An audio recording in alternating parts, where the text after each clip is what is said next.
Hello friends, UDISE plus पर एक big update आया है जिसमें अब हम क्या कर सकते हैं। अपने किसी स्टूडेंट को, किसी भी क्लास के स्टूडेंट का हम क्लास करेक्शन कर सकते हैं। अगर हमने गलती से, जैसे कोई क्लास, किसी क्लास में अगर बच्चा है तो उसका एक क्लास आगे या उसका एक क्लास पीछे कर सकते हैं।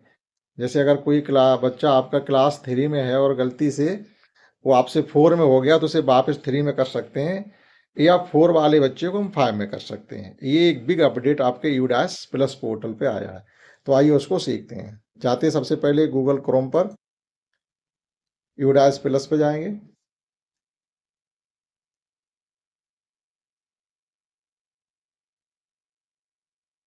अपना स्टेट सिलेक्ट करेंगे, गो,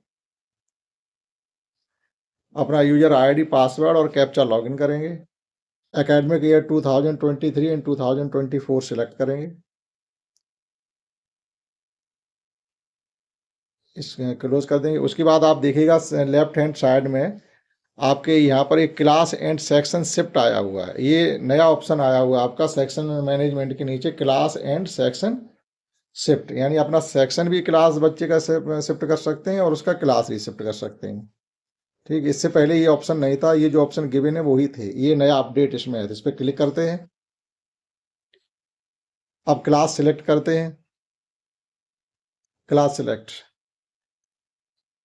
हमारी 3 क्लास को हमने सिलेक्ट किया है। उसके बाद ये सेक्शन पे जाते हैं। सेक्शन आप सेलेक्ट कर लीजिए, ऑल सेक्शन या ए सेक्शन सेलेक्ट कर लेते हैं, सेक्शन ए। अब गो करते हैं इस पर।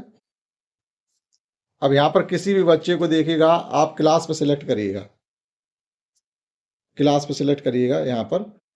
अब देखिएगा यहाँ पर 3 क्लास में अभी ये है, तो इसके पीछे क्लास 2 दिख रहा है और इसके नेक्स्ट में क्लास 4 दिख रहा है। इतना ही सिलेक्ट कर सकते हैं, मतलब इसका अपडेट कर सकते हैं कि जिस क्लास में अभी बच्चा है, जो स्टूडेंट है, उसका एक क्लास फॉरवर्ड या एक क्लास बैकवर्ड कर सकते हैं। अब ऐसा नहीं, अगर कोई क्लास 5 में स्टूडेंट है या उसको हम 3 में ले आए, ऐसा नहीं कर सकते। 5 वाले को हम 4 में ला सकते हैं, और 2 में है तो उसको 1 में ला सकते हैं या 3 में ले जा सकते हैं। अगर क्लास 4 में कोई स्टूडेंट है तो उसे क्लास 2 में नहीं ला सकते हैं। एक क्लास फॉरवर्ड और एक क्लास बैकवर्ड कर सकते हैं। अब यहाँ से हम क्लास सेलेक्ट कर लेंगे और उसका सेक्शन हमने सेलेक्ट कर ही दिया और अपडेट कर देंगे, और वह बच्चा की क्लास, उस स्टूडेंट की क्लास अपडेट हो जाएगी। तो ये एक आपका बिग अपडेट था हमारे यूडाइस प्लस पोर्टल पर। तो इस क्लास में हमने सीखा है कि किस प्रकार से किसी बच्चे को हम क्लास उसका एडिट कर सकते हैं, या उसके स्तर के अनुसार हम उसके क्लास को जंप करा सकते हैं। मान लीजिए कोई बच्चा क्लास 3rd में पढ़ रहा है और उसका स्तर क्लास 4 लायक है, तो आप अपने स्तर से उसे एक क्लास जंप करा सकते हैं। इस क्लास में इतना ही, दैट्स ऑल।